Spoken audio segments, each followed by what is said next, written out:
Hi class, just thought I'd check in. This week we are going to continue with Outliers. Some of you have met with your coach, you got some feedback. Whenever, like for those of you that have already met, say last week, hopefully you can get those papers in as soon as you can.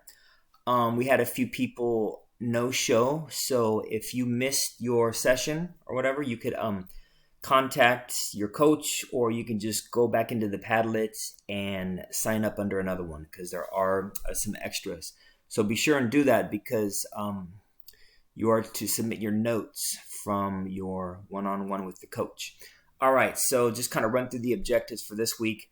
This week we have Chapter 8, Rice Paddies and Math Tests, and there's a cool activity. So just to run through, to activate your schema, your prior knowledge. Got a couple of questions that you're going to discuss about math scores and academic success. Do that. Then you'll read Chapter 8 on the hypothesis if you want, or you could use your book and submit some photos to the other one. That's to this assignment right here. That's up to you. Again, I'm going to let you choose your own reading strategy. By now, hopefully you have one you latched onto, whether it's chunking or a saving matter summary, however you want to do that. But you should always talk to the text, no matter what class you're in, right? Because it's going to help you. Okay, and then there's a couple of post questions after you read the chapter, and a proverb activity.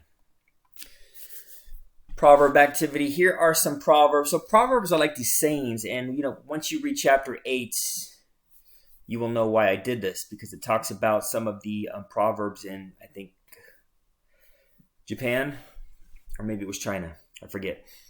But here are some proverbs, and they're sayings that kind of saying how would I describe it? Sayings that express values of a culture, right? So if you look at some of these that I am familiar with, like the early bird gets the worm. So in other words, people who wake up early or are, get there before anyone else does, sometimes they receive benefits, right? As if a bird would get the worm, something like that. Stand on your own 2 feet. That means take care of yourself. You don't need any help. So it's funny because reading these now, it kind of coincides with what Gladwell was talking about this self-made millionaire, right? Self-made man. The squeaky wheel gets the grease. When I was trying to land a part-time job first at Delta, that's what the dean at the time told me. So I don't have any positions right now, but the squeaky wheel gets the grease. So in other words, if you're persistent, right, and you're always reminding that person or whatever, hey, I'm just calling to see if you guys are hiring yet or anything like that, right? If you keep squeaking, sooner or later you're going to get the grease. All right.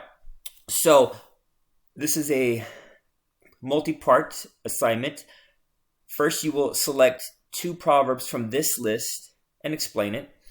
And then compare the values of proverbs to those of your own culture.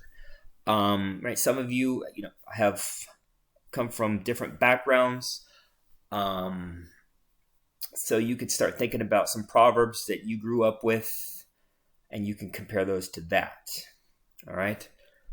You don't have to, but for this part, you don't have to write anything down, right? I just want you to think about that, right? So choose 2 of these.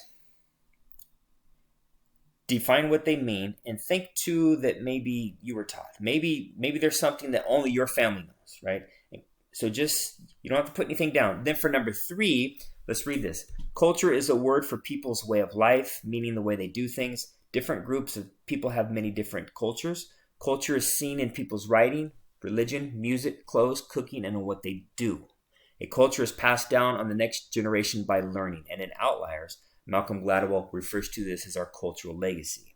I want you to think about your culture and its legacy. In a paragraph, define your cultural legacy and explain how it has influenced your life.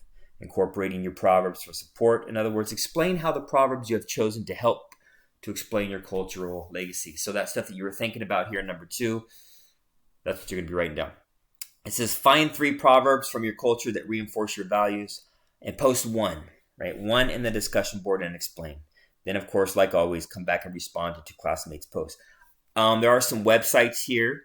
Well, I thought I had links. But anyway, you can punch in Creative Proverbs, World of Proverbs, and there's a link here. Or you could just do a Google search, Proverbs, right, from around the world or something.